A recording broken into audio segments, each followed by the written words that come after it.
Huber in the morning on 100.7 The Bay. Welcome to another day in paradise, Steve. Hey, you too, Steve. Let's go do it. And then we jump and high five. And it just stays. And I don't know how we just stay in the air, but we just stay. With arms locked. Good morning, N-Dub. Morning. Good morning, Miles. On this day. He's ready to party. You ready to party? Sure. Let's party. On this day. It's Huber in the mornings on this day on 100.7 The Bay. Dude, I'm not exaggerating at all. I just thought about the fact that it's Friday. Like, this week has already felt like a month. I feel like we're already 3 days into next week. And I just realized that it's Friday. Yeah, like when I was working at 7 p.m. last night, that was the only thing that made me smile, like, tomorrow's Friday. Yeah. All right, here we go. It's time for the radio sensation sweep in the nation. And it's brought to you by our friends at Bayline X. Where are they located, you ask? Well, it's at Dover Road in Glen Burnie. You can also find them on the interwebs at baylinex.com. Or you can give them a call. When you do, ask for Bobby. Bayline X, it's where the professionals go. Time to take a deep dive into February the 2nd. Throughout the annals of history, listen to clips, reminisce about days gone by, all the while trying to guess the year. And you can play along, 410-584-1007. And I ask that you do, because I'd love to go out on a win today. So, yeah. That was a good part of the song to do that. Yeah. Oh, we go. I'm going to save the clip. I want to read this thing first. This little ditty is about Black Sheep, also known as Tommy Boy 2. Don't be like that. It worked one time. Let's do it again. That's how that goes. Mike, a gym teacher, is sent to the middle of the woods by his brother, who is running for governor and believes that Mike could ruin his entire campaign. Black Sheep hits the silver screen. If you have forgotten about this film, here's a clip to remind you. Al Donnelly might just be the next governor of Washington State. All the way to the Capitol! There's only one small problem. I mean, I laughed. His brother, Mike. What the hell is a marquee doing here? His heart is in the right place. Unfortunately, Okay, see Al. the rest of him never is. Oh my God! We've got to keep this bozo under wraps. So now they have to find someone Then I am your man. to keep him under control. You know the scene in Tommy Boy where they're sitting in the guy's office trying to sell him brake pads? Yep. And he's discussing the accident that happens on the road and how everybody's... Yeah. They took that scene and, like, let's just do a whole movie of Chris Farley acting like that. I mean, in that film, he rolls down a hill for what must be 8.5 to 10 minutes of him just rolling down a hill going, ah, ah, ah, and then you're like, oh, God, thank God that's over. Nope. Ah, it's crazy. So why do you give Steve Martin the pass when he was doing that bit where he was like, well, it's born today and then yesterday. Look, and it's longer. No, I want to get my point out before you get what you're point. saying. I hear what you're saying. It is a tried and true comedy technique to do something and people kind of raise their eyebrows like, huh? Yeah. And then to keep doing, and they're like, okay, there's no way they're going to keep. I mean, the chicken in Family Guy. Yeah. It's the same joke. Chicken it's fight. Like, it just happens, and you're like, it can't possibly go any longer than this, and then it goes like 3 more minutes. It is tried and true. I like some songs, and I don't like some songs, and they sound the same. I don't know. You know what I mean? It is one of those things. I think it's because this movie literally is just a carbon copy template of Tommy. It's like, this one worked out real good. Let's just do that again. How dare you? Brian Dennehy wasn't in this movie. And that's why it's worse. Dennehy's the bomb. He's built like a refrigerator. He is. And Super tall, super boxy. best casting, one of the best casting choices of all time, Dennehy as Chris Farley's dad. Completely believable. Yeah. Completely believable. Actually, I want him to be his real dad. Who would play my dad? Is there a celeb that could be my dad? I'm thinking Beard, right? Yeah, what's the dude from The Hangover? Oh, Zach Galifianakis? Yeah. But you're much taller than Galifianakis. Yeah, he'd have to be like my uncle or something. Yeah. Yeah, he would definitely be an uncle of Jack sorts. Black? Ooh. Papa Black? Papa? Yeah, this movie's okay. You know what I mean? Yeah. And I loved it at the time because I couldn't get enough of him. Yeah. But as far as, it's kind of like the Adam Sandler stretch for a while, too. Like Billy Madison, Happy Gilmore, amazing. And then it's like Little Nicky and Big Daddy.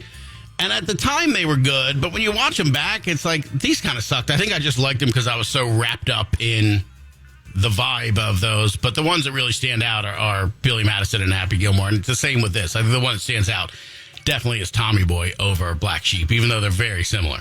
How dare you disrespect Little Nicky when producer Matt is probably up with a child that's screaming. It's the only movie that he loves. It's pretty much the only thing that brings him joy, I think. Yeah, you would think it would be a kid, but it's not. So, do you have a year for me? I do. Courtesy of Sarah from Mount Airy, Patty in Relay, Aaron in Owings Mills. I would have had a guess that would have been within a year or so of this. I don't know that I would have nailed it. So, but I'm just trying to give the people what they want. Doing it for the people. I got a text in Jeff Bridges as Huber's dad. Oh, I'm down with that. Totally down with that. All right, here we go. You're my Lord. 1996. It is 1996. That is correct. That is correct. That is correct. See if we know it's correct. The curious thing is it a fact? That's the fact, Jack! All right, nice. Very nice. It's a trap! All right, moving on. We're going to come on back. Man, I love this tune. This is going to hit right on a Friday. I'm pretty excited about this right now. After you two, we're going to come on back and talk about Mr. Willie Nelson. And we're going to find out if it has to do with weed or not. Right after this for you two. It's You in the Morning. The radio sensation Sweep in the Nation on this day continues on next. Are you ready for part 2 of the radio sensation Sweep in the Nation? Miles is... On this day. It's Huber in the Mornings on this day on 100.7 The Bay. All right, we're going to take a deep dive into February 2nd again.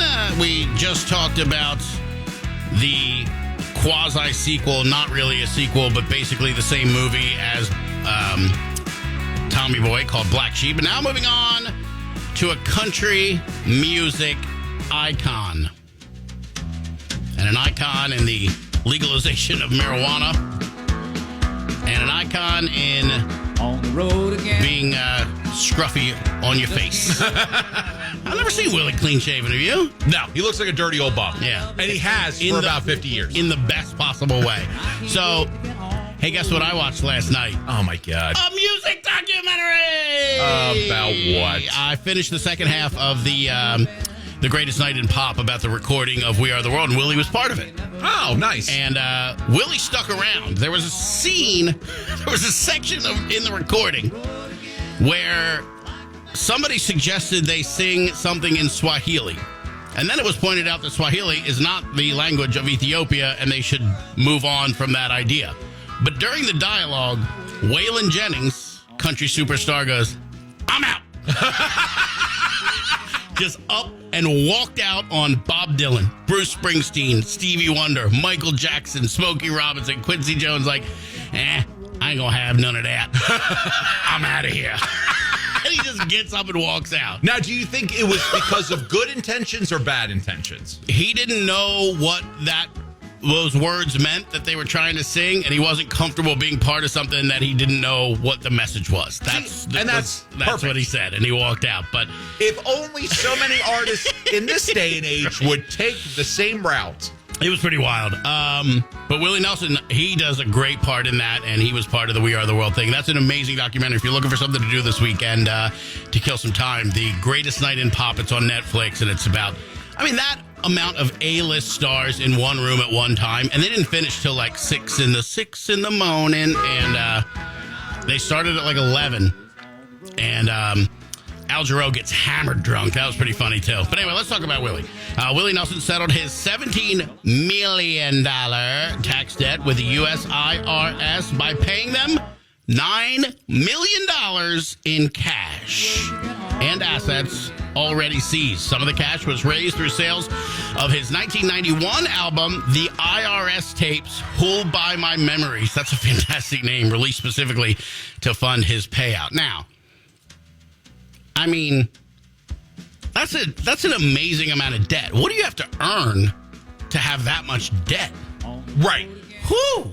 So there's $17 million that's just floating around that the IRS finally came back to. Who is not the right person in his life to be like, hey, maybe Willie, we should get an account? Right. I mean, I have an idea where a lot of it went. You know what I mean? Yeah. Some farmers, if you will, and not in Farm Aid. Is that a tax farmers. write-off? I don't know. Maybe he thought it was. I if don't it's know. farm to table, is that a tax write-off? Farm to paper, farm to bong, farm to bowl. You pick it up when I put it down. This one looks like a Pokemon. And look, I mean, this was some years ago, now over 30 years ago, and he's fine. He figured it out. Does it bum you out that Willie Nelson has that type of money? Actually, I love that he has that type of money. Good for him. I mean, we talk about it all the time, especially on this segment. There's like there's like a BC and AD in the music business. There's like, you know, when you still made money selling records, and then everything after.